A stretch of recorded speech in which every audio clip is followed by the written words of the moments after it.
want me to talk about Ruby Ridge? Yes. Yeah. Okay, I'll cool. save the Knights Templar for.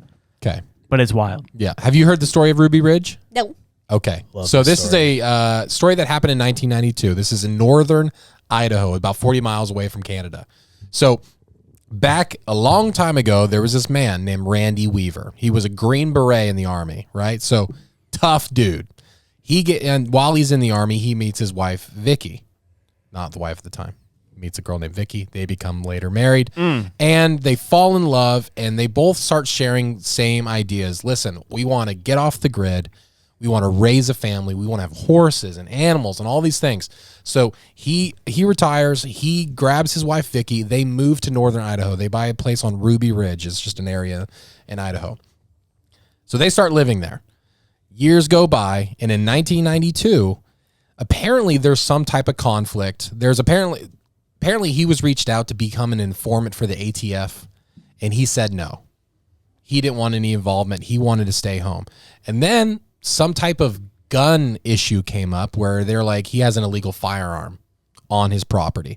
And so there was a letter sent out to him saying this is the court date. It had the wrong court date on it. He missed his court date. Not a big deal. It was completely like there was nothing he was hiding. He was just there. So the FBI and the ATF, they team up and they start thinking, okay, how do we handle this guy? Because he's obviously a Green Beret. He's in the Army. He's not a easy dude to mess with, I imagine, if you're on the wrong side of his aggression, right? So they say, well, let's go surveil him at his place and his property. So they send a team out there, but not just any team. They don't go up and knock on the door. They don't do anything. There's no intercom saying, hey, can we come out and talk to you? What they do is they send a team of FBI agents in ghillie suits. What's that? Like the literally like the camouflage long threaded. It's a sniper team. Yeah. So they're to be impossible to see camouflage within the forest. So they go and they sit up and they're looking at this dude's house. Now, he has a family within that house.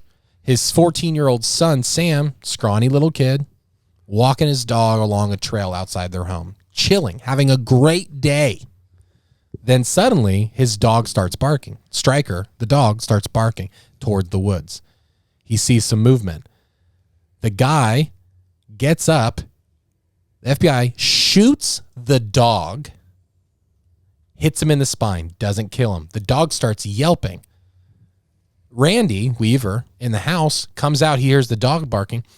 The boy sees some men in ghillie suits standing in the woods. He takes up his gun that he had. Oh, no. Oh, no. Shoots, apparently. There is some conspiracy that he's not the one who shot the FBI because they said they had there was a bullet in one of the FBI's backpack, so they thought it could even be friendly fire. No matter what, the story is apparently the kid shoots this FBI agent, not knowing who he was. Sure. Kills him. Oh. And then the boy starts running back to his house. The FBI agent next to the other one aims his gun and shoots his son, Sam, in the back. Oh. Killing him. Randy's on his porch freaking out. Right. Gets back inside, barricades him and his wife and his children. He had a friend there, Kevin, as well. And things just hit the fan. This goes on for 10 days. 10 days? It is literally just a full on, what do you call those? Like just It's a hostage. a firefight, basically. Yeah. Just like they're shutting it down. They're trying to get him to come out. He will not come out. He has no idea what's happening. He just witnessed his dog and his son be murdered By men in ghillie suits. He's from Vietnam. He went to war. Like, he knows how this is happening. Like, what's happening. He has no idea why this is happening, though. And so he goes out. They take shots. They shoot Randy in the arm at one point. They shoot at his friend Kevin at one point and miss, and unfortunately hit his wife in the head while she's holding their daughter. This is a terrible story. This is a terrible story. True story. But the thing is, this is a true story. This happens, and they have to bring in one of Randy Weaver's old friends from the Army to come and talk to him to convince him to walk out of the house. His commander. He does.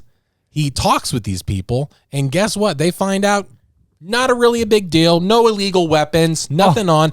He was not doing anything wrong, anything illegal. He wanted to live off the grid with his wife and his family.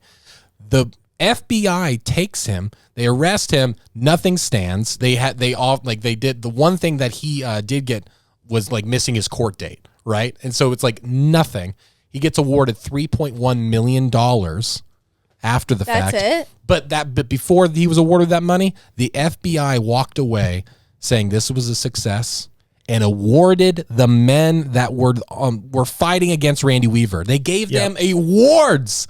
And so I watched this pod. I remember hearing about it a long time ago, but then I watched the podcast with his daughter as an adult now, sharing the whole story about how, like, literally they were just Christian people. They were really kind of getting sick of the government, and they said, let's just leave it all. And they weren't doing anything. They weren't being aggressive. They were not any type of messaging.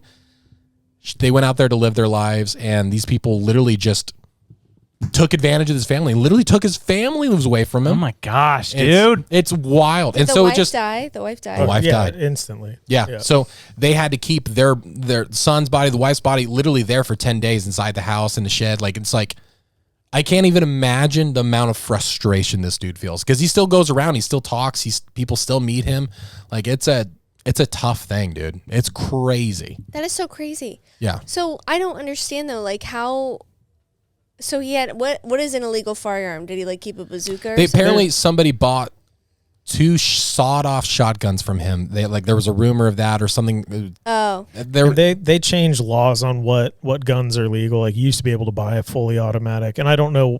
I guess it was a shotgun thing, but they can change laws, and we need that back or whatever you need. But there was nobody going up and just talking with him. There was no They made it into such a huge thing, and it turned into it was like a Waco type of situation. Yeah. It was absolutely It was terrible. an invasion of privacy with no just cause. That's a horrible story. That's terrible. And but it's just proof of the government can literally do whatever they want. Yeah. I mean, it's scary. And that's why they went away. That's why they chose to live that life, is to get away from all that baloney. But it blows my mind. And it's just one of those stories that nothing happened. It's like nothing happened to the guys, and the people weren't arrested. Yeah. Well, that's a bummer. I feel sad. I feel sad now. Ew, man. Yeah. You feel like you're on the terror ship right now, huh? Yeah. Yeah. Yeah. I'm cold. Hurts. I want Ouch. some lead, baby. Ouch. Oh, golly. Wow. Feeling kind of sad. Ooh. Oh, man. Okay. Try to laugh it off now. Ninjas are butterflies. Did I say ninja? I meant Butterfly. The butterfly is no doubt one of God's most beautiful creations. As I empty your mind,